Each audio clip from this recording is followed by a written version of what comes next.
rare and balanced view on politics in today's world. Based on facts, born of rationality, common sense, and logic, providing context on today's events. This is American Perspective with Rick Thomas. Hello, everyone, and welcome to American Perspective. That's right, and I am your host, Rick. Hope everybody's getting their turkeys and whatever else getting prepared for next week. Next week, of course, is the big food event. Yeah, we all love our Thanksgiving. Well, I don't know about all of us. Some of us don't. Some of those socialist, Marxist, lunatic, leftist, ruin everything people. They probably are like, oh, this is indigenous people celebration of the whatever. Yeah, anyway. You know, there's two things that I do on Thanksgiving. One, well, actually, I should, two things that I like to do, okay, on Thanksgiving. One of them is I like to watch a Charlie Brown Thanksgiving because, you know, I mean, I grew up with that. So we always do a Charlie Brown Thanksgiving is one of our events that we do. We watch that and we you know, we enjoy that. And then, of course, the other one that I love to do, and everybody should do this, is if you go and search up the Rush Limbaugh Thanksgiving, he discusses the reality of Thanksgiving. And so, yeah, you should do that. You should go and grab the Rush Limbaugh if you can. I know it's on YouTube, and when we get closer, I'll probably provide the link for it for you guys. But that is something that everybody should watch. Everybody should watch the watch the Rush Limbaugh explaining Thanksgiving. So anyway, yeah. I'm sorry, Becky. I saw your comment about having a turkey of a prime minister, and the first thing I thought of is, well, do you want to roast him? Anyway. Sorry, that's just where my brain goes sometimes, okay? Okay. Anyway, all right, folks, let's go ahead and get things kicked off. Tonight is Judge Wild. Judge Wild is up for tonight's Pledge of Allegiance. So if you are of mine, please stand. Remove your hat if you're wearing one, like me, and place your hand over your heart and follow along with Judge Wild as he recites the Pledge of Allegiance. I pledge allegiance to the flag of the United States of America and to the republic for which it stands, one nation, under God, indivisible, with liberty and justice for all. Oh yeah, hurrah! And, of course, I thank you, Judge, for that wonderful rendition of the pledge. If you would like to hear your rendition of the pledge played here on the program, all you need to do is record yourself reciting the pledge or performing the pledge in your style. Take that audio file, video file, whatever kind of file, attach it to an email, send it off to me, send it to fans, F-A-N-S, at AmericanPerspective.online. That's fans, F-A-N-S, at AmericanPerspective.online, and I will get you into the rotation. I'm looking for number 21. And by the way, if you do it on your phone, you can hit share. And that will basically allow you to do the same thing. You can send it off to fans, F-A-N-S, at AmericanPerspective.online. I'm a bit jealous of Judge's voice. He has a very good radio voice. I've been told I have a decent radio voice, but I don't know for sure if that's true or not, because most of the radio voices that I know of, you know, they're usually the ones that are like super deep, are the ones that people really enjoy. for all of that. And so I've been told I have a good radio voice, good radio kind of personality, but, you know, and we'll see. It's definitely not a video presentation that we're after. Anyway, sorry, I digress. All right, tonight's headline sponsor is, of course, oh, wait, before we get to the headline sponsor, here we go. Tonight, kind of in honor of Bonnie and Fat Paws. Fat Paws needs to get back. Fat Paws needs to get back here. We pray for Fat Paws all the time. But anyway, here it is right here. 4 roses, single barrel. That is what is in the glass. And the glass tonight is one of the 2 sister gifts from the Whiskey Warrior P1s, where it says it takes stones to drink with whiskey right here. And there, of course, are the stones in the bottom of the glass. That is a fantastic gift. I love these glasses, you guys. Thank you so much. I do appreciate that. But anyway, here we go. Requisite first sip. Can you guys hear the clink of the... Can you guys hear that? I hear it in my monitors, so I'm not sure if you guys can hear it over the other stuff that's going on in the background. But anyway. All right. So, yeah. Anyway, let's go ahead and get on with tonight's headline sponsor, which is the Institute on the Constitution. The Institute on the Constitution was established in 2004 as a 501c3 nonprofit with one singular mission, and that is to restore the constitutional republic through grassroots education. All courses and materials are developed using primary source documents and taught from the American view of law and government as defined in the Declaration of Independence in the following 3 key points. 1, there is a God. 2, our rights come from him. And 3, the purpose of civil government is to secure and protect our God-given rights. The IOTC offers the opportunity to educate yourself on our most precious founding document, the Constitution of the United States. They also provide tools to educate your community and get involved with local government. Start by taking their free U.S. Constitution course and go from there. Use my affiliate link, iotc.americanperspective.online, to sign up. And while you are there, take a moment to look through their other course material and information. My affiliate link, once again, is iotc.americanperspective.online to get great content, to learn about our historical founding, and support the show in the process.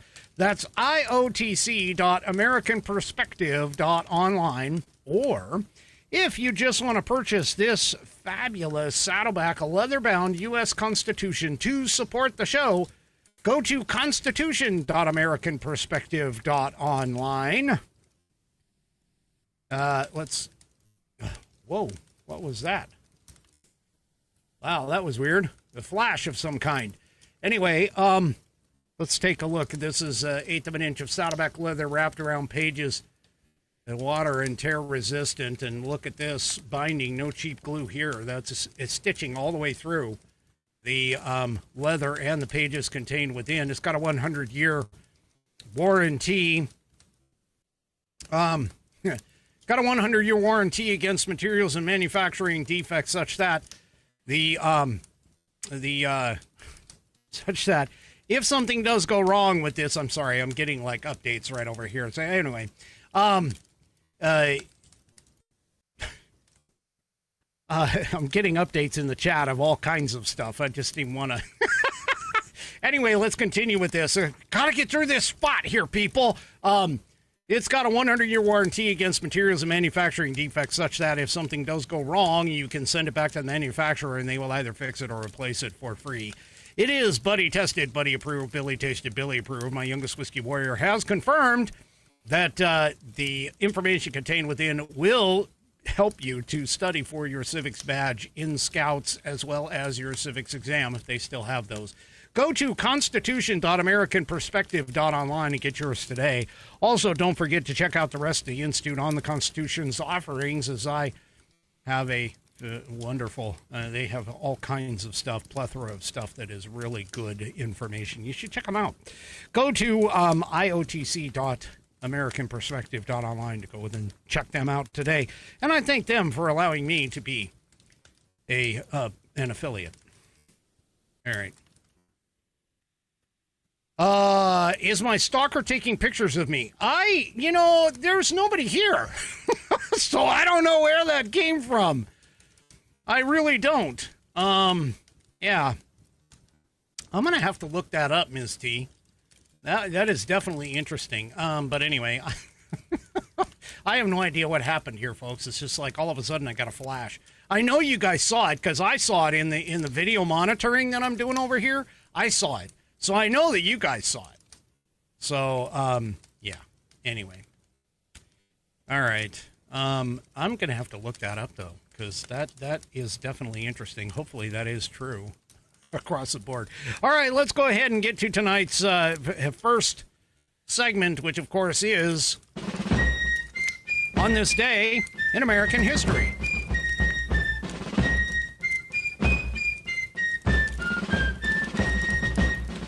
And, of course, for On This Day in American History, we not only get to see me in the teacher classes, but we also get to read from the American Patriots Almanac, written by William J. Bennett and John T.E. Cribb, chock full of all kinds of factoids about our wonderful country that we call home. And there it is. There's the marker. We're getting close to the end. So we're going to be recycling, obviously, going back to the beginning. But Tonight, we're going to talk about the trumpet summons us again. On November 22nd, 1963, President John F. Kennedy was assassinated by Lee Harvey Oswald during a visit to Dallas, Texas. By the way, I just want to let you know, I actually went to the book repository in Dallas where the site was and kind of took a look at some of the sight lines and things like that. It was a very interesting experience.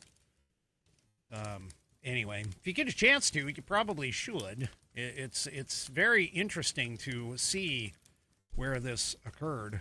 But anyway, I digress.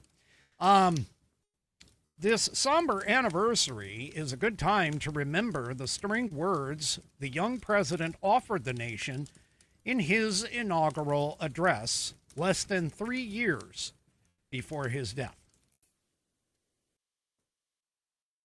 Since this country was founded, each generation of Americans has been summoned to give testimony to its national loyalty.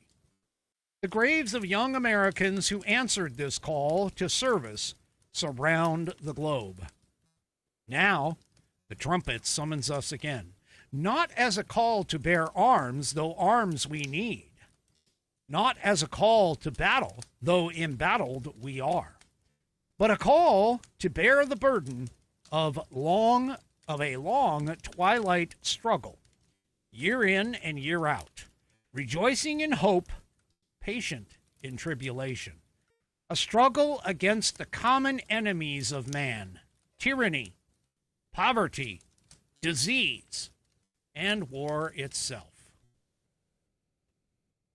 In the long history of the world, only a few generations have been granted the role of defending freedom in its hour of maximum danger. I do not shrink from this responsibility. I welcome it. I do not believe that any of us would exchange places with any other people or any other generation. The energy, the faith, the devotion which we bring to this endeavor will light our country and all who serve it. And the glow from that fire can truly light the world. And so, my fellow Americans, ask not what your country can do for you. Ask what you can do for your country. With a good conscience, our only sure reward, with history the final judge of our deeds, let us go forth to lead the land we love, ask his blessing and his help, but knowing that here on earth God's work must truly be our own. And that is tonight's On This Day in American History.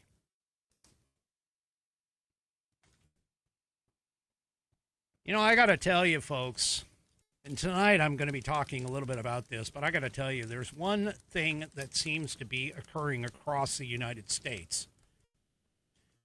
And that is that the fact that we are losing our religious undertones. That we are our religious undertones, our religious connections, let's say. And there's a report out, and I'll get to it here in just a little bit after I cover some other things first. But there's a report out that shows or demonstrates there may be a correlation between the dwindling, that's what I'm looking for, the dwindling of religious belief and religious practice in the United States, but that dwindling is somewhat correlated to the rise of the socialism that we see in America today. Now, I'm not entirely sold on the idea that that is the only causation. And remember, correlation does not necessarily equal causation. But it does beg the question, because you do see a dwindling of religious belief here in America when this country was founded upon Judeo-Christian principles and values. And we'll discuss that a little bit more as we get into it a little bit later on in the program tonight. But first, Hakeem Jeffries seems to be having some challenges when it comes to dealing with even the mainstream media. And by the mainstream media, I mean the mainstream propagandists that have been covering for the Democrat Party across the entire spectrum. He apparently was being interviewed by a CNBC host. A CNBC host. And, let's just say he lost his cool. Because of some of the things that she was saying. So let's go ahead and take a listen to Dime Store Obama, Timu Obama, and his little bit of a meltdown here. Let's just take a listen to this. We're going to need at least some Republicans to come over. Why not start with a one-year extension or potentially even a two-year extension? Well, Leader Schumer offered a one-year extension in the context of trying to end the Trump Republican shutdown. Yeah, but that's different. But I'm talking about what you have now. Let's not go back to what's done in the past and what has not been extended. If you want to get something that has actually done, you need to do something that will have bipartisanship. You can ask me the question. You can ask me the question. I'll provide the answer. Answer the question instead of going back. I'll provide the answer. No. I'm providing an answer in order to provide context.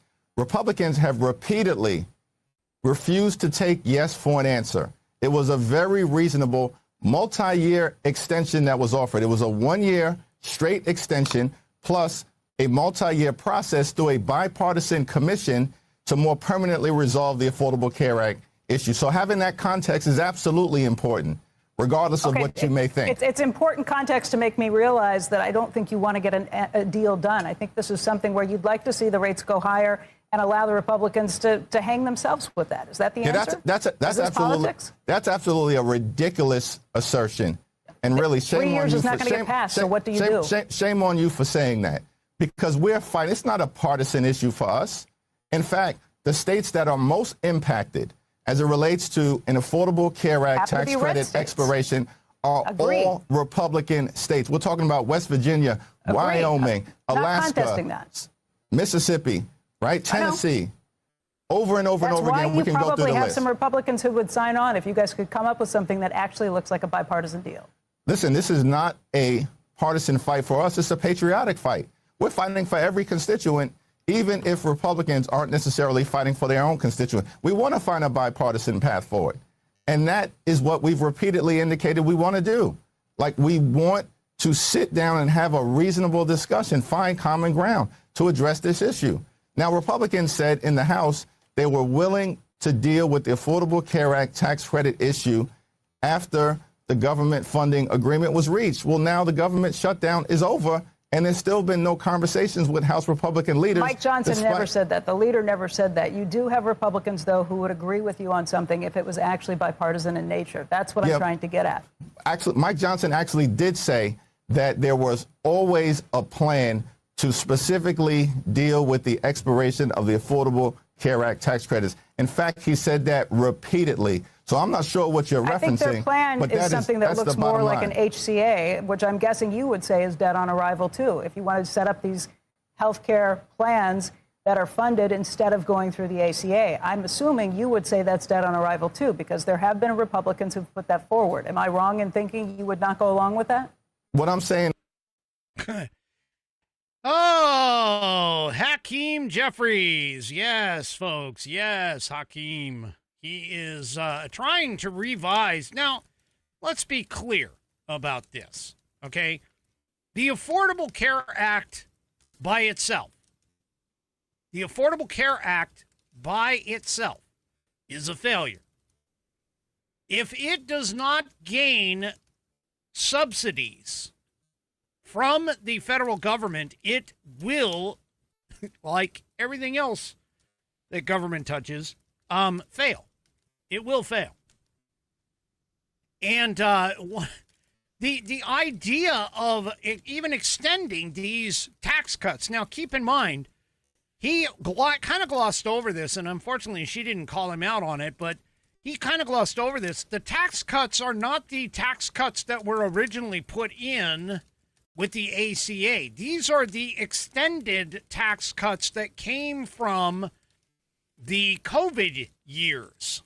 Okay, so these are extensions on top of extensions. These are, in addition to the original ACA. These are not. These were set in during COVID.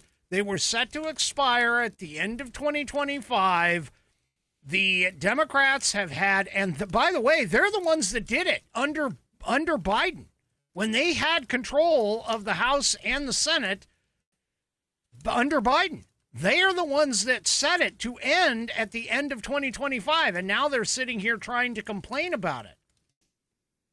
Now, of course, I would be remiss if I was not going to tell you, like my Whiskey Warrior P1s over in Rumbleland have already pointed out, healthcare is not a constitutionally mandated responsibility of the federal government.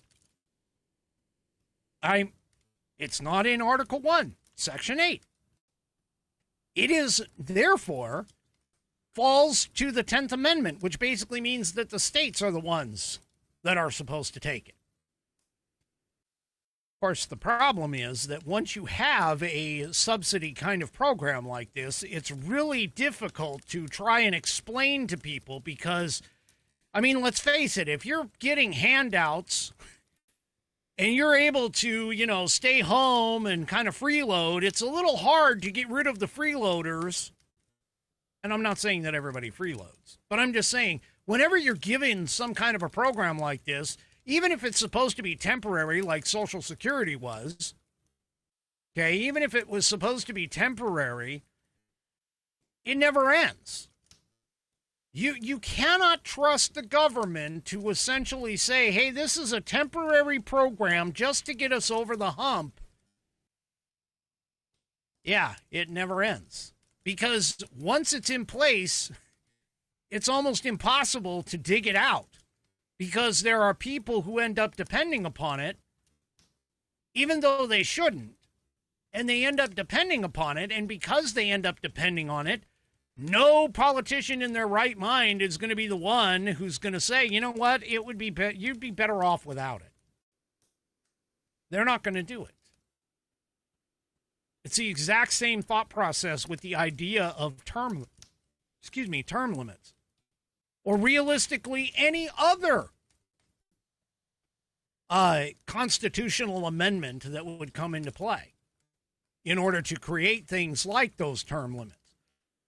Because there is absolutely zero chance that these people are going to do what is actually right and correct and proper when it's negatively impacting them. Because I guarantee you that when you vote for something like that, so for an example, and this is part of our problem today in terms of the government, if we were to try and get the Constitution back, or get the government back within its constitutional boundaries, it's not going to come from Congress. Realistically, it is not going to come from Congress, because every single member of Congress goes into Congress with two thoughts on their mind. One, how do I get elected?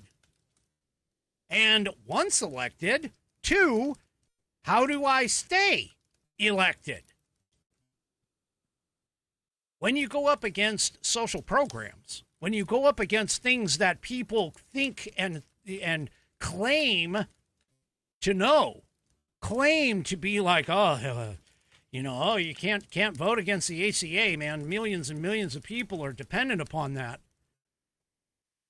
You're not going to gain any value. Even though it is right and proper from a strict constitutionalist point of view that I have, it is right and proper to say, hey, guess what, Congress? We screwed up. We stepped outside of our constitutional boundaries. Now, keep in mind, if you want health care, if you want Social Security, if you want the federal government to be your nanny and to take care of you, there is a path by which you can have that done. And that is clearly under Article 5. It's called the amendment process. Now, there have been thousands of amendments that have been proposed, and we've only been able to pass 27 of them. The first 10 came all at once. See, folks, all I'm going to tell you is this, all right? All I can tell you is this. Congress is not going to do this. And the people, as much as we would love to sit here and say that the people are going to be the ones to reign in Congress, that's not going to happen either. The only way that this will happen is, one, if you have a president who dares to sue on behalf of the American people, the Congress, through the Supreme Court. Or if we can finally get to the point of having a convention of states. Now, the lesser of the two, meaning the less dangerous, I should say, of the two, is to sue through the Supreme Court. The more dangerous of the two is to go through the Constitution Convention of States, because of the fact that there is very little in terms of guidance, in terms of how a convention of states would actually work. And therefore, there is a opening of a Pandora's box, per se, to all of a sudden get a slew of a whole bunch of amendments and everything else going and all that other stuff. There's just so many variables and unknowns there that a convention of states would be potentially dangerous. So we have to be very, very cautious if we're planning on doing some of that stuff. But the reality of it is that all of this stuff that you're seeing in terms of the ACA, the health care, the the comments about welfare and the Social Security and all of these things, if you look, and I'm encouraging all of you to do this, if you look through the Article 1, Section 8, you will see there is nothing listed in terms of federal education. There is nothing listed in terms of the federal government doing anything with health care, with taking care of you, with creating welfare, with any of that. All of that stuff is unconstitutional on its face. So, yeah.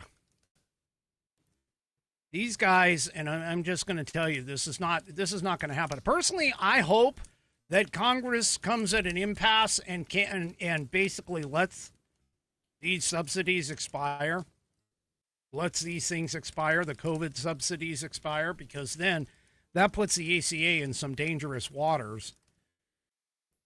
And yeah, that's my main thing. Is I would love to see the ACA go away. All right. Let's move on to the other side of the aisle. So it is now confirmed. I know that my Whiskey Warrior P1s told me about this yesterday. I told you there would be a little extra information about this. Marjorie Taylor Greene has officially resigned from Congress. However, she is not actually going to leave until January 5th. Now, she wrote a letter that explains why she is leaving. And I'd like to go through a little bit of this in terms of what's happening with her. So she is discussing things like both political parties are not wanting to do what needs to be done. And to some extent, I agree with her on that.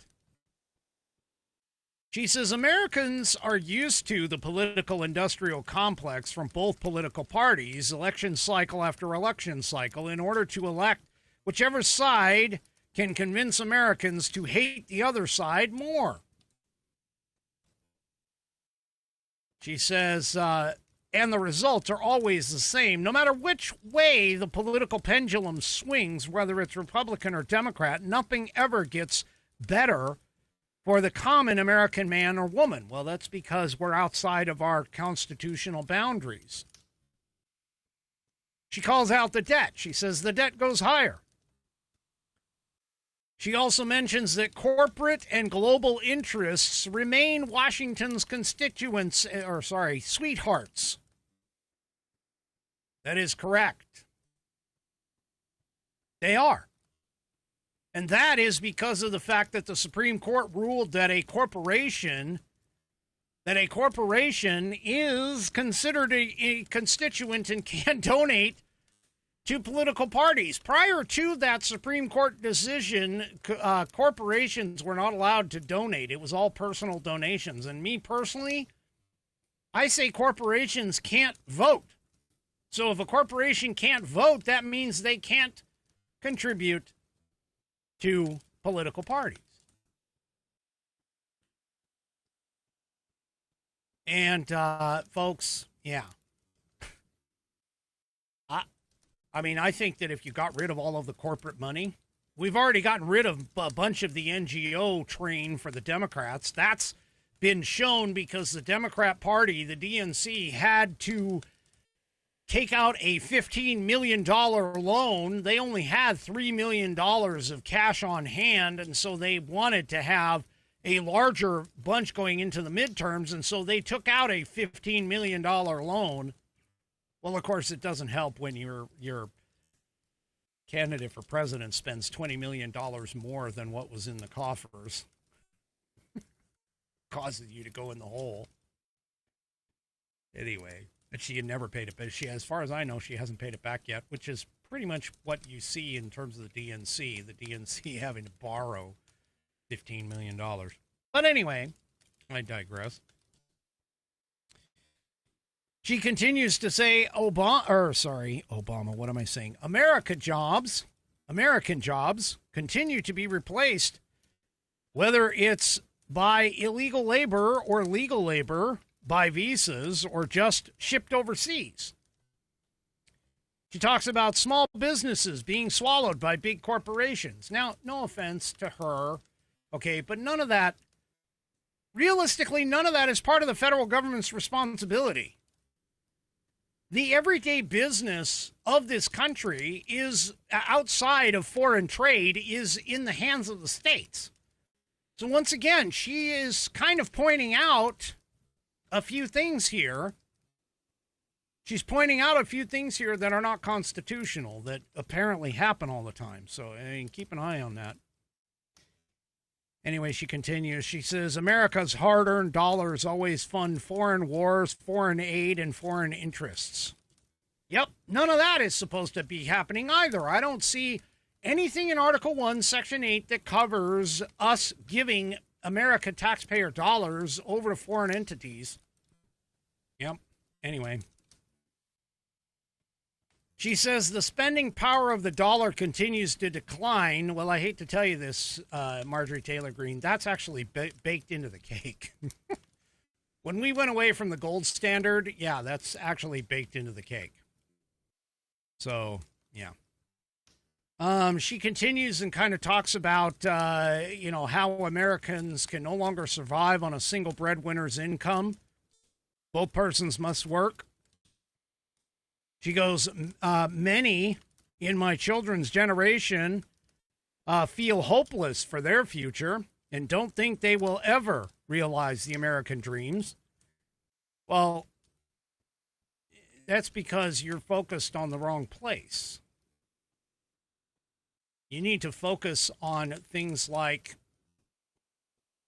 working with your hands, like getting into skilled trades. That's where the shortage of jobs are. You need to go toward that. Because believe me, I know. Both of my kids are in the same boat, and I can tell you my son is doing quite well for himself after having gotten into the skilled trades. But I digress. Anyway, she continues here, and she says... She ran for Congress in 2020, has fought every single day, believing that Make America Great Again meant America first. She claims she has been one of the most conservative voting records in Congress, defending the First Amendment, Second Amendment, unborn babies, because I believe that God creates life. We've got something on that a little bit later on. At conception, she says, strong, safe borders. I fought against COVID, tyrannical insanity, and mandated mass vaccinations. And I've never voted to fund foreign wars. However, with almost 1 year into our majority, the legislature has been mostly sidelined. We endured an 8-week shutdown, wrongly resulting in the House not working the entire time. And we are entering campaign season, which means all courage leaves and only safe campaign re-election mode is turned on. Well, she's not necessarily wrong about that. Anyway, she continues and talks about a few other things. She calls out that several of her bills reflect many of President Trump's executive orders. And she talks about many common Americans are no longer easily convinced by paid political propaganda spokespersons and consultants on TV, paid shills on social media, obediently serving with cult-like conviction to force others to swallow the political party's talking points.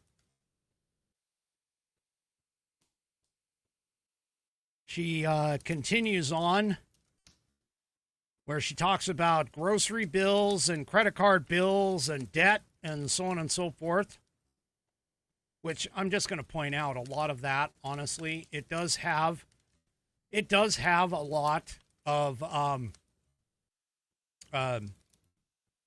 relevance to things like the not the interest, but the inflation rate, but all of that was exploded under Biden.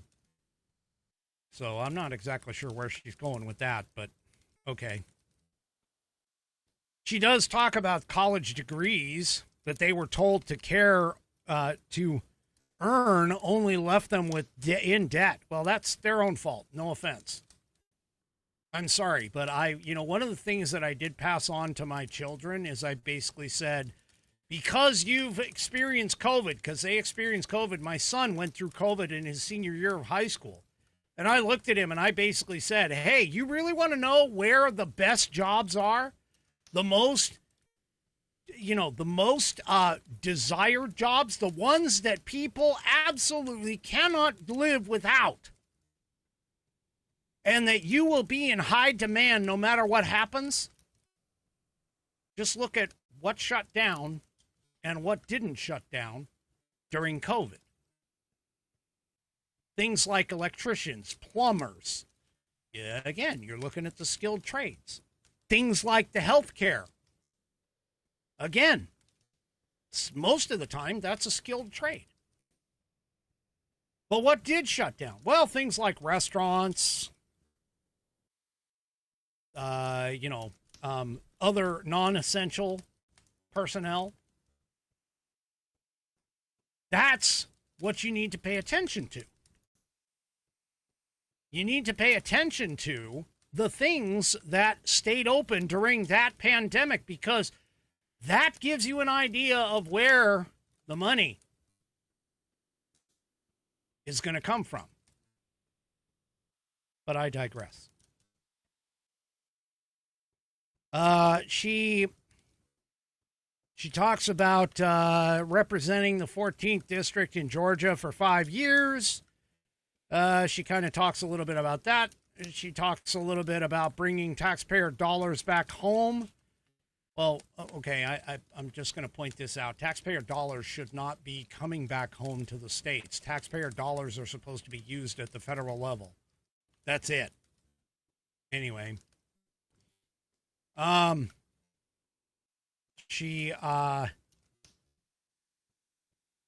see, what else is she talking? She kind of lists all of her things that she did. But she does talk, and this I have a little bit of an agreement with here. She says loyalty should be a two-way street, and we should be able to vote our conscience and represent our district's interest because our job title is literally representative. America First should mean America First, and only America First, with no other foreign country ever being attached to America First in our halls of government. Well, foreign countries shouldn't even be a part of it. I mean, honestly. Anyway. Now she kind of goes into this whole thing with the Epstein files, and I'm going to tell you folks, let's just be real about the Epstein files. If it weren't for the fact that Trump might have had his name in the files and that the leftists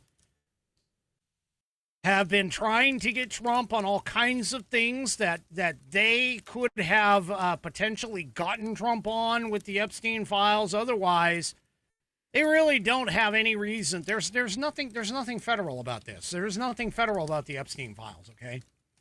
Anyway, she continues on that kind of thing. She talks about believing in term limits. Well, all right, but you're one out of 535 members that would have to vote for it. Anyway. And she continues to talk about even holding the Republican Party accountable for the promises that it makes to the American people and put America first. She said she's fought against Democrats' damaging policies like the Green New Deal and wide open, deadly, unsafe border policies and the trans agenda on children and against women. Yep, all of that is true. So, anyway, she says that she has too much self-respect and dignity. Oh, now I see where the light went. All right. She says, I have too much self-respect and dignity, love my family way too much, and do not want my sweet district to have to endure a hurtful and hateful primary against me by the president we all fought for. So she brings in Trump and her arguments with Trump. Only to fight and win my election while Republicans will likely lose the midterms. I don't know if she necessarily has that. I mean, yeah, historically that's the case, but anyway. She goes, and in turn be expected to defend the president against impeachment after he hatefully dumped tens of millions of dollars against me and tried to destroy me. Well, no offense, sweetheart, but if you had, not come out against him, maybe you wouldn't be in that situation. Anyway, so she is, I get the feeling from this letter that up until the end here, she's kind of acting as though it's like, I'm just going to take my ball and go home. Anyway, whatever. I've never been a fan of Marjorie Taylor Greene myself. I mean, she has said some seriously strange crap in the past. Yeah. Anyway. She has kind of floated the idea of possibly running for president in 2028. But maybe that's her ultimate goal here, which I think, honestly, is she's going to be laughed at. She's going to be, she's not going to go very far. Let's just put it that way. She ain't going to go very far with that, in my view. All right. Okay, where am I? I'm right here. All right, let's talk about Rumble Premium really quick here, folks. As you've probably noted, Rumble is growing fast and it's not slowing down. They're building a real alternative to big tech that puts creators first and actually protects free speech. I can guarantee you that because that was something that happened during the COVID timeframe. I had several videos that were taken down by both YouTube and Facebook that were censored by YouTube and Facebook. Rumble never did. Anyway, they said they are building a real alternative to big tech that puts creators first and actually protects free speech. And now there's Rumble Premium, which is an easier way to upgrade your experience. With Premium, you get ad-free viewing across the platform. No pre-rolls, no interruptions, just the content that you came for. Plus, Premium members unlock exclusive content like bonus videos, behind-the-scenes drops, and more from your favorite creators. Right now, Rumble is offering $10 off an annual subscription. All you need to do is go to rumble.com/premium. That's rumble.com/ which is your question mark key, premium. And use the promo code STUDIO, STUDIO, at checkout. That's rumble.com/premium, promo code STUDIO, to get $10 off your annual subscription when you sign up for Rumble Premium. No ads, more freedom, and content that you actually care about. That's the deal. Go to rumble.com/premium, use promo code STUDIO, STUDIO, and get $10 off that annual subscription. All right. Well, the Seditious Six, and yes, I am going to call them the Seditious Six. Those morons who decided to who decided to put out a video, an unnecessary video, an unnecessary video about unlawful orders, which there hasn't been an unlawful order given by this president or this administration. Anyway, so those 6 apparently have now taken on 24/7 security. Now, they claim it's because the president accused them of seditious behavior. This president basically called out their seditious behavior. See, this is part of the problem with Democrats. This is part of the problem with the idea, okay, with the idea that you have no responsibility for your actions. You have no accountability for your actions. Now, this is part of the problem with these Democrats. They all think they can do things and just get away with it without any issues. And that's completely false. The reality of the world is that, yes, you have responsibility and accountability that you must take. You must take those on.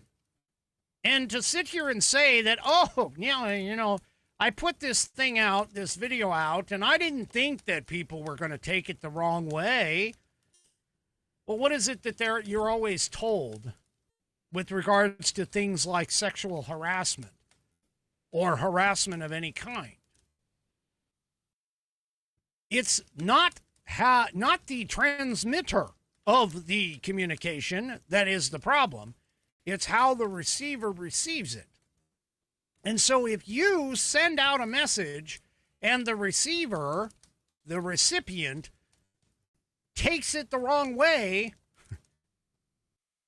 you're the one who is responsible for making sure that the recipient actually understands your total meaning and tone.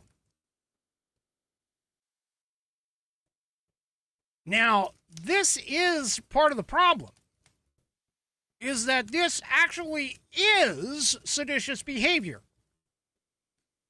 Because whether you know it or not, Title 18, United States Code, Section 2387, clearly states that whoever, with the intent of causing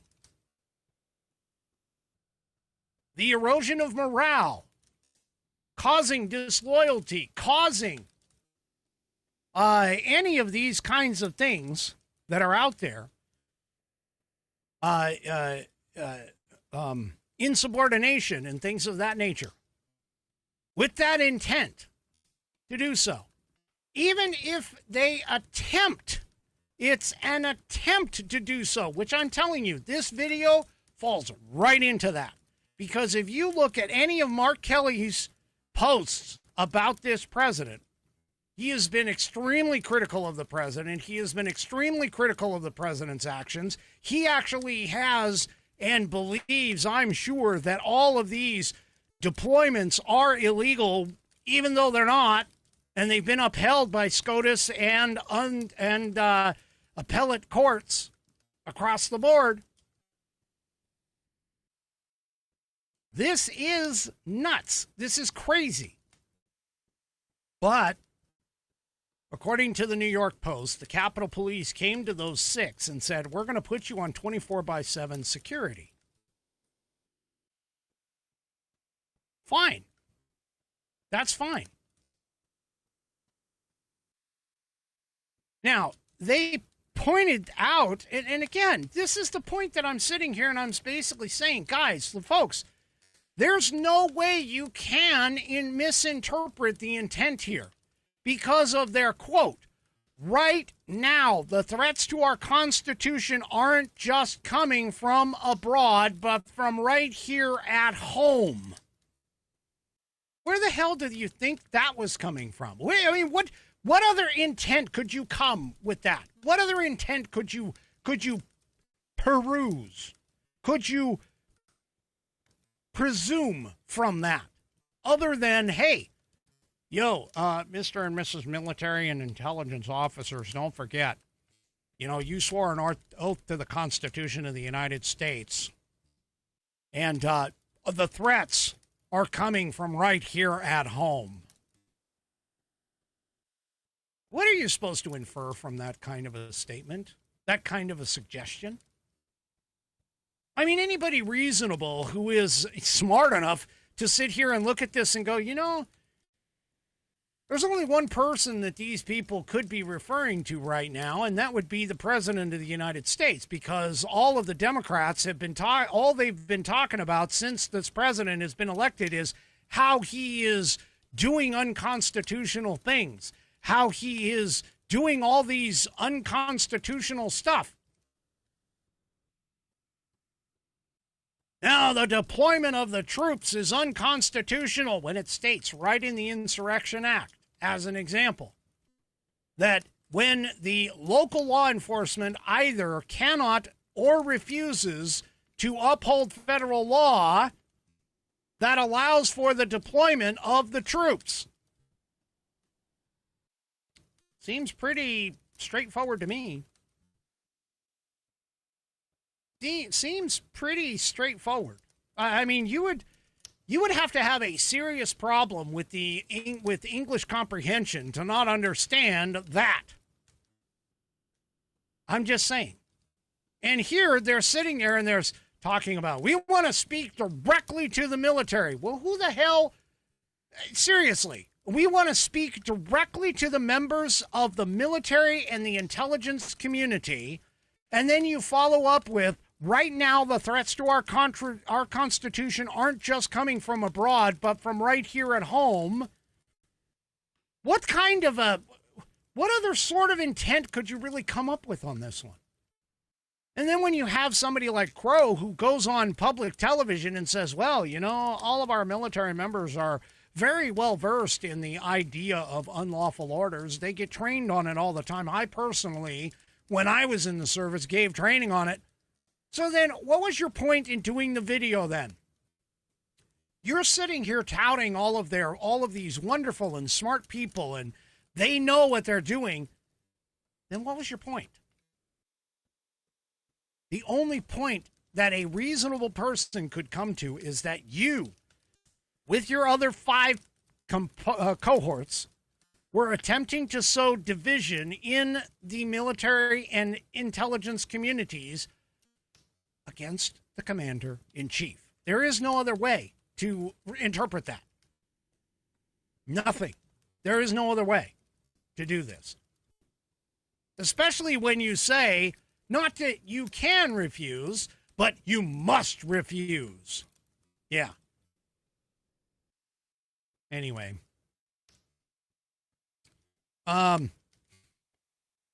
Yeah. So now, apparently, they are under 24/7 surveillance or protection by these. Yeah. So, seriously, I mean, okay, great. That's wonderful. Anyway. All right.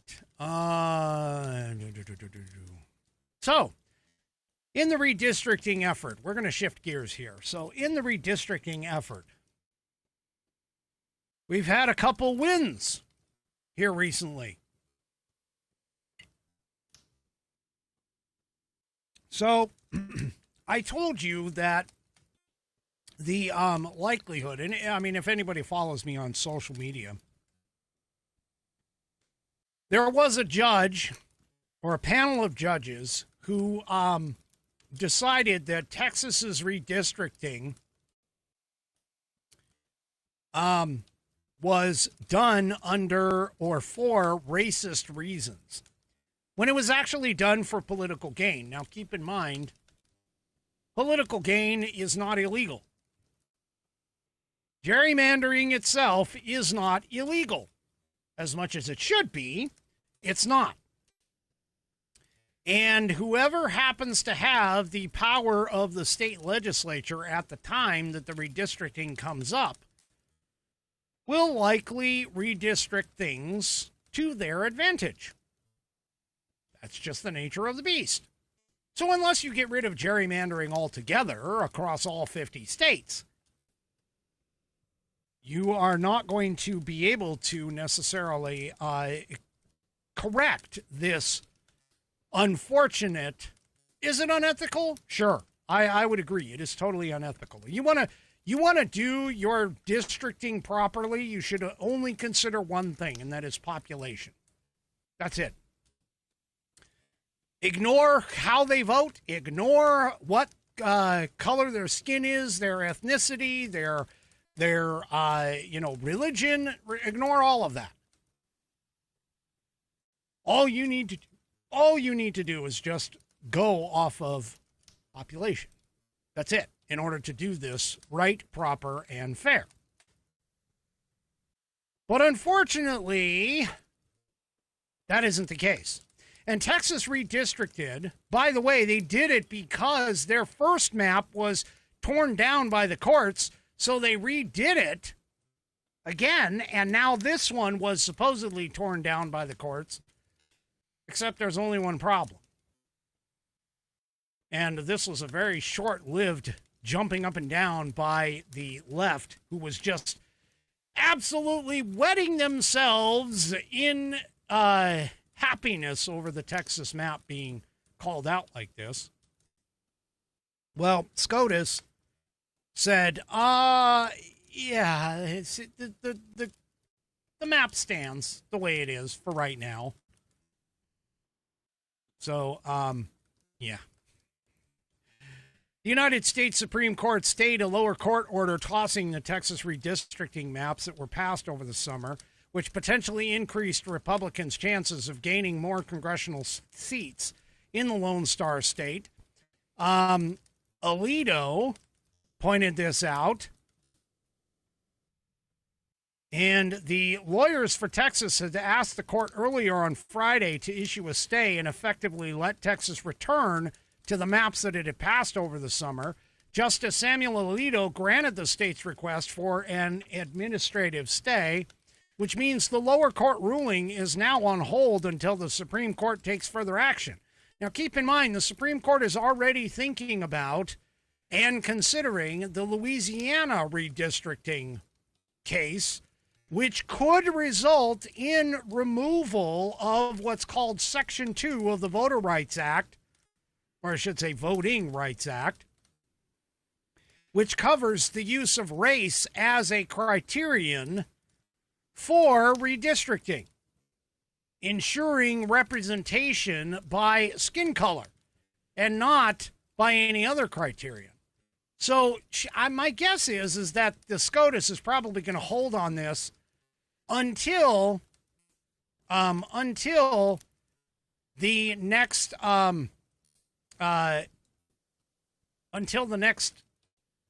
decision, until that decision in Louisiana.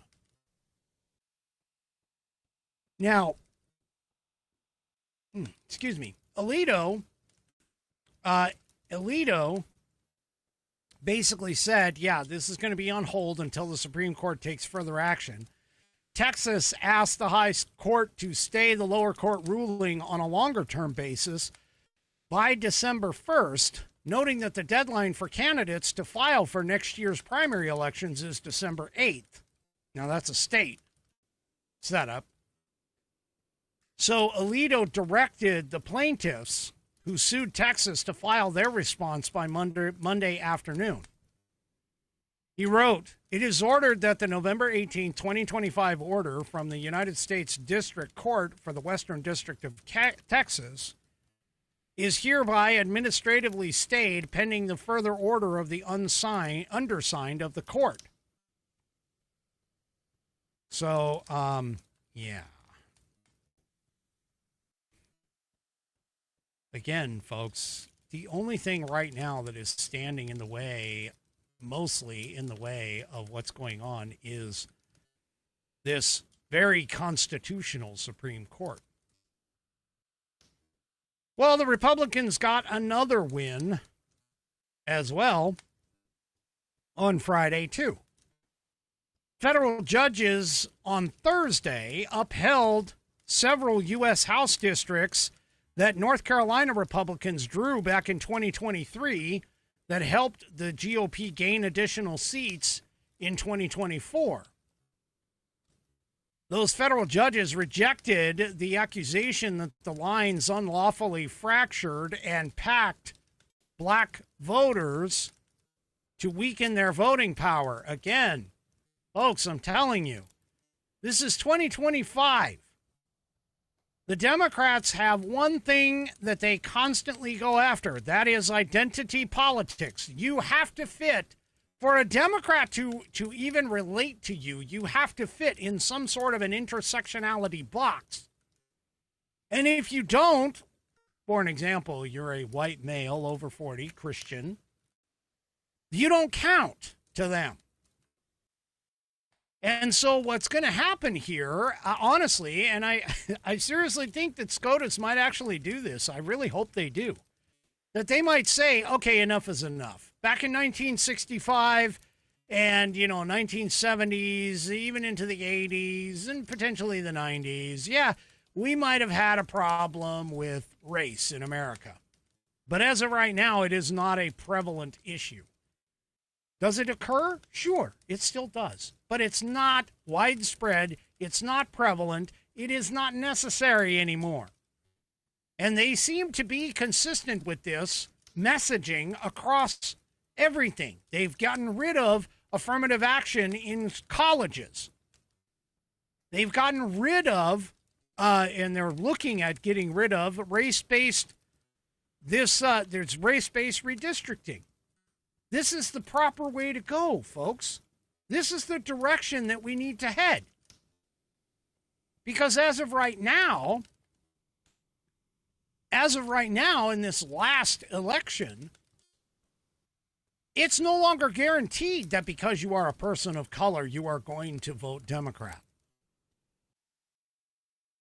To be honest, most of the people that have been polled, they feel as though they really don't have much of a home, regardless of whether it is Republican or Democrat at this point. Which even further makes the case for just getting rid of race-based anything anymore. Just get rid of it all. Anyway, so the order in North Carolina by 3 judges, all of whom were nominated to the bench by GOP presidents, which, by the way, that really, whenever you see that in an article, I'm just going to tell you right now, just throw that shit out. I mean, just get rid of it. Because just because they were nominated by a Republican or they were nominated by a Democrat means relatively nothing. And the reason being is because oftentimes what ends up happening is there's wheeling and dealing that's going on up in the upper government, and you would see something like, well, Mr. or Mrs. Republican president, if you nominate so many judges that are Democrats or Democrat-leaning, we'll help you pass some piece of legislation that you like. Wink and nod. Wink, wink, and nod. So when they're sitting there and they're saying, oh, yeah, this person was nominated by such and such, it doesn't really matter. Just ignore that kind of crap. So, yeah. Anyway, the judges heard arguments on Wednesday in Winston-Salem, but didn't immediately rule on whether or not they would block now the use of the 1st District and the adjoining 3rd District for next year's election. While more legal arguments are made, candidate filing for November for the 2026 elections is set to begin December 1st. Many allegations made by the state NAACP, Common Cause, and voters cover both 23 and 25 changes. In particular, claims of voter dilution and racial discrimination in violating the U.S. Constitution and the Voting Rights Act. Again, why is gerrymandering violating the U.S. Constitution? I got to tell you, if you're really looking at the U.S. Constitution and you follow it like I would, all of this crap goes to the legislature. The courts have no business in it whatsoever. The courts have no business in it whatsoever. it is states have the majority of the power when it comes to elections. The Constitution specifically states that Congress holds a couple of things for sure. And then, of course, if they pass any kind of a law, which they did, the Voting Rights Act. But still, it's like, folks, the state legislatures are the ones that have the majority of the power here. Anyway. All right. I got to move on here. So there was a new study that has been released. Here it is in the Epoch Times. Let me go ahead and show it to you. So here we go. A new study finds socialism is preferred by 1/3 of churchgoers. So apparently there was a national survey of about 1,000 regularly attending churchgoers that has found that the core Christian beliefs and traditional views are continuing to erode, revealing what researchers are calling a widening chasm between evangelical Christian identity and biblical conviction. Now, this I can generally state is relatively true. And I'm going to tell you, part of the reason is just like the misinterpretation of the Constitution of the United States, which is literally, if you walk into a church, I mean, I am within a stone's throw of about probably 3 churches in my neck of the woods. And I guarantee you that if I were to walk into any of those churches, that I would see things that are being taught that are not biblical values. See, this is part of the problem with churches today. When you see a church embrace things like abortion, embrace things like allowing men and women in the same spaces, changing spaces and stuff like that. You're sitting here and you're looking at them, and I guarantee you all of that is non-biblical. When you walk into a church and a woman is a pastor, that is non-biblical. And this is part of the problem. The leftist ideologies and the pushes into the churches and all of our other institutions that we have, such as education, this is the cancer that is metastasizing into the American culture. They have been pushing over and over and over again to try and derail, erode the biblical values, principles and values, again, the Judeo-Christian principles and values that have sustained this country for the 250 years that we've been here. Now, here is the actual survey, and I got a couple things that I want to show you. So, for an example, church attendance and frequency, you can kind of see they're saying in 2023, 72% of churchgoers attended church most weeks. In 2025, just 2 years later, it dropped from 72% to 65%. Here's views on issues within the churches. So you can see consistently progressive or liberal, they're 9%.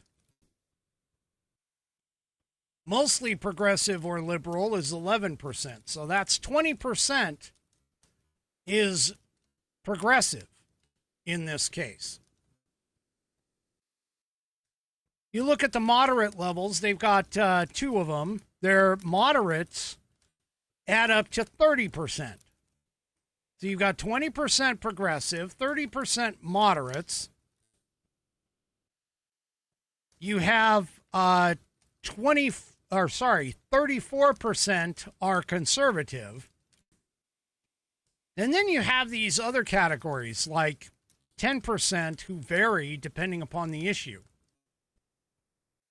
So they kind of fall into the progressive or liberal camp for the most part. And they have roughly 8 that basically say, yeah, we don't really care. See, this is part of the problem. In terms of our society today, this is part of the problem. We have a breakdown in our social fabric in terms of things that have been consistently biblical. For an example, the roles, the stereotypical gender roles that have been in society. Men being the breadwinners, men being the hunters and gatherers, women being the ones that stay home and take care of the kids and at camps and stuff like that. These leftism ideas, which, by the way, original feminism is not the feminism of today. Okay? The original feminism was to provide women with equal rights in the state and in the federal government generally. But that has since morphed into something now where it's like, oh, women don't need men, which is actually entirely incorrect. Women need men. Men need women. There is a reason why we are built in the way that we are. Because you can take 100 men, drop them on an island.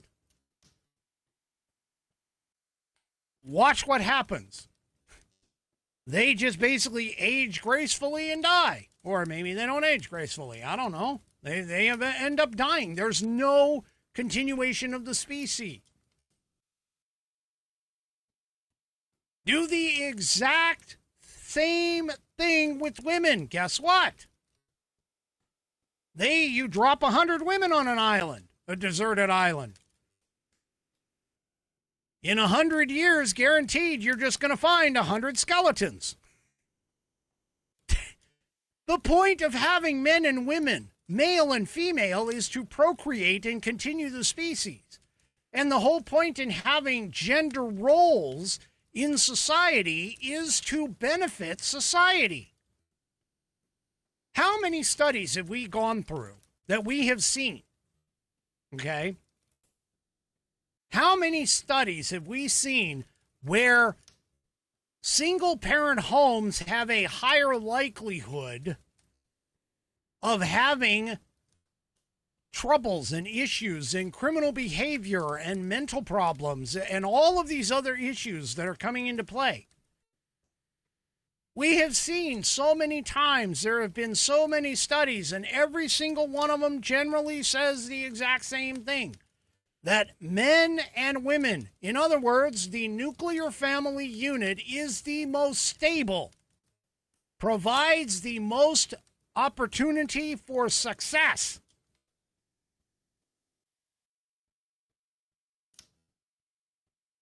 And yet, we keep going against that. We keep talking about, from a societal level, we keep talking about things like, oh, yeah, you know, don't get married. Don't have children. Don't have any of this stuff. It's just, seriously. Now, here's a statistic from this same study.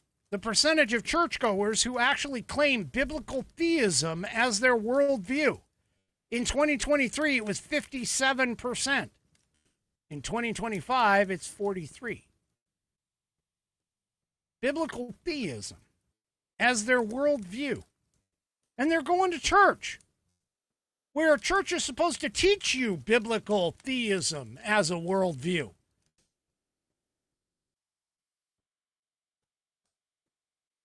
Folks, we are breaking down Our society is breaking down. We are getting away from the things in America today that will encourage the continuation of our species, that will encourage the continuation of our society. We are basically throwing it away. For an example, the definition of a legitimate marriage in 2023, 75% knew the definition of a legitimate marriage. Nowadays, it's 65%. A biblical worldview. And this one, I guarantee you, is clear.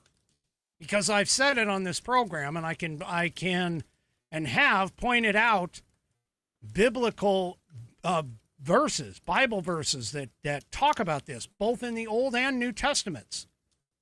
Whether homosexuality is morally acceptable, 63% in 2023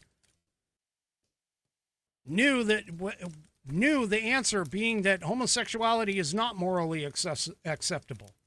Only 47% in 2025.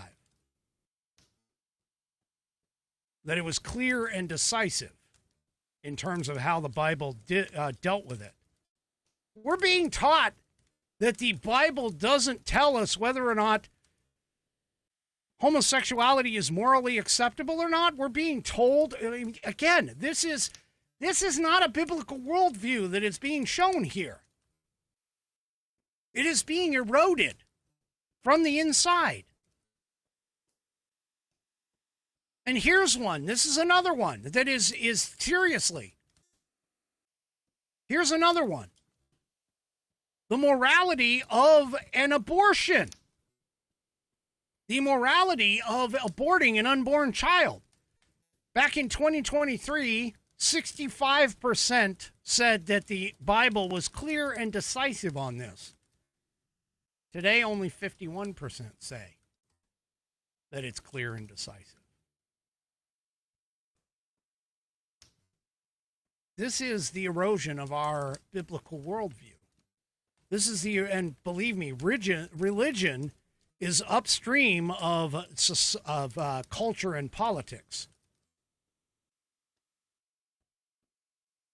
This is crazy. This is ridiculous. This is nuts. Now, I can tell you this much, that part of this, in terms of the rise of socialism, comes from Karl Marx and Karl Marx's teachings. Because Karl Marx, back in 1844, wrote, "Religion is the sigh of the oppressed creature, the heart of a heartless world, and the soul of soulless conditions." And he finishes this up with, "It is the opium of the people." See, Karl Marx didn't believe necessarily in religion. He recognized that it was there, and he recognized that it was a part of the essentially one of the, he says it's essentially one of the main functions of religion is to prevent people from making demands for social change by dulling pain of oppression. He viewed religion as being a obstacle to the continuing condition of man to get to socialism. See, in his mindset, the promise of an afterlife gives people something to look forward to. It's easier to put up with misery now if you believe you have a life of eternal bliss to look forward to after death. He was against it. He goes, religion makes a virtue out of suffering, making it appear as if the poor are godlier than the rich. One of the best illustrations of this is the line in the Bible where it says, "It is easier for a camel to pass through the eye of a needle than for a rich man to enter the kingdom of heaven." calls out that religion can offer hope of supernatural intervention to solve problems on Earth. This makes it pointless for humans to try to do anything significant to help improve their current condition.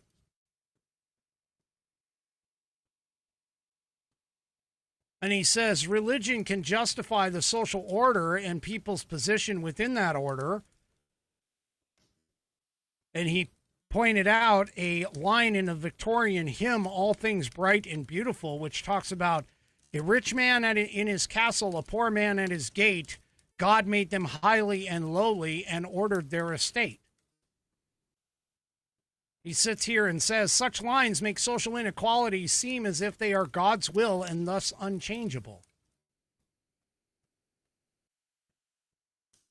See, this is part of the problem. When you walk away from religion, you open your mind up to alternative viewpoints that are not the true way of the world. So according to Marxist perspectives, religion does not only ameliorate the sufferings of life, it also effectively creates a false consciousness. See, in his mind, religion needs to be gotten rid of.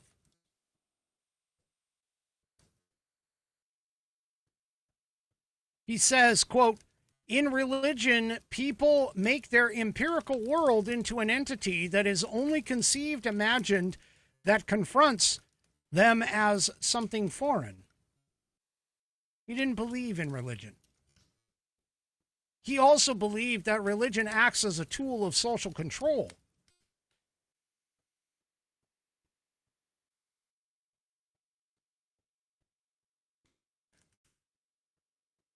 He believes that religion is not necessary under communism. Religion is only necessary under an exploitive system where the majority of men do not control the conditions under which they labor, under systems where men work for someone else rather than for themselves. In such systems, religious doctrines which teach you that you are insignificant in the eyes of gods, the supernatural, make sense and serve a useful function for those who are in control of and who benefit from said exploitation. Under communism, where man controls the conditions of his labor, which, by the way, that's false. No, man does not control. Basically, what happens here is communism is essentially usurping God and putting government in to this. And he essentially points out that that in terms of in the ideal situation, which has never been able to come to fruition, by the way, he goes, he is essentially for himself and thus will have no need of religion. Under communism, where reality is fair, religion will not be required, and so will simply wither away.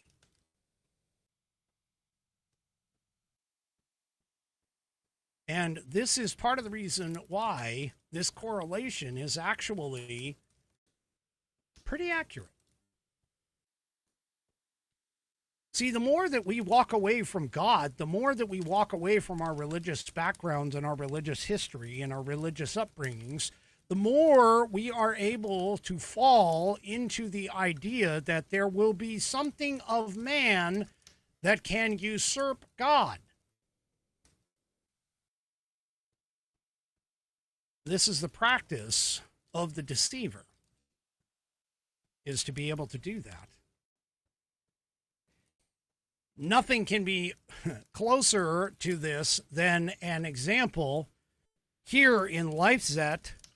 There's a children's book out now that describes abortion as a uniquely human superpower being marketed to 5-year-olds. There's a new children's book that is aimed at readers as young as 5. It's describing abortion as a uniquely human superpower. The book, which is titled Abortion is Everything. This is sick. I'm sorry. I can't even continue with this. This is totally sick. So basically killing a innocent human life, which is extremely against normal biblical worldview. The taking of an innocent life. And the key word there is innocent. In the biblical worldview, the taking of an innocent life is sinful. And now we have books that are being marketed to our kids to talk about how, oh yeah, just, killing off your offspring, that's okay. It is not okay. It is not okay.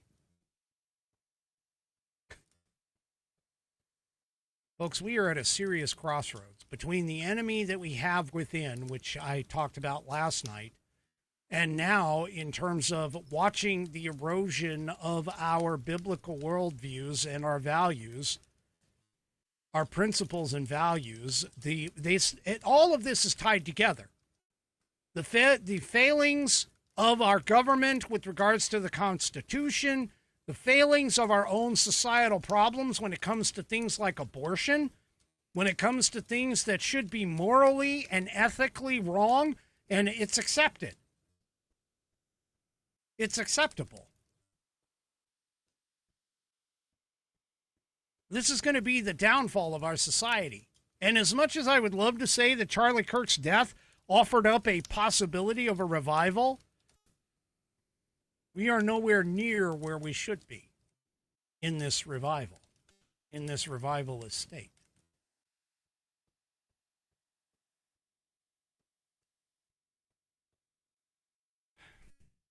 All right. I've had enough for tonight. All right, folks. If you haven't already, head on over to rumble.com. Get yourself an account. It is free. And once you are signed up and signed in, make sure that you search for and follow the American Perspective channel to get notified every time that I go live. Hit that green follow button to get notified. Tomorrow is Sunday, so we'll see you Monday, 5 p.m. Pacific, 8 p.m. Eastern Time. Don't forget, on your way out, to hit those thumbs up or thumbs down, or in the case of 3 Chevy, the thumbs sideways across all my platforms, whether it's X, YouTube, Facebook, or, of course, the aforementioned Rumble. Once again, we'll see you Monday, 5 p.m. Pacific, 8 p.m. Eastern Time, right here on American Perspective. Have a great rest of your weekend, and good night, everybody.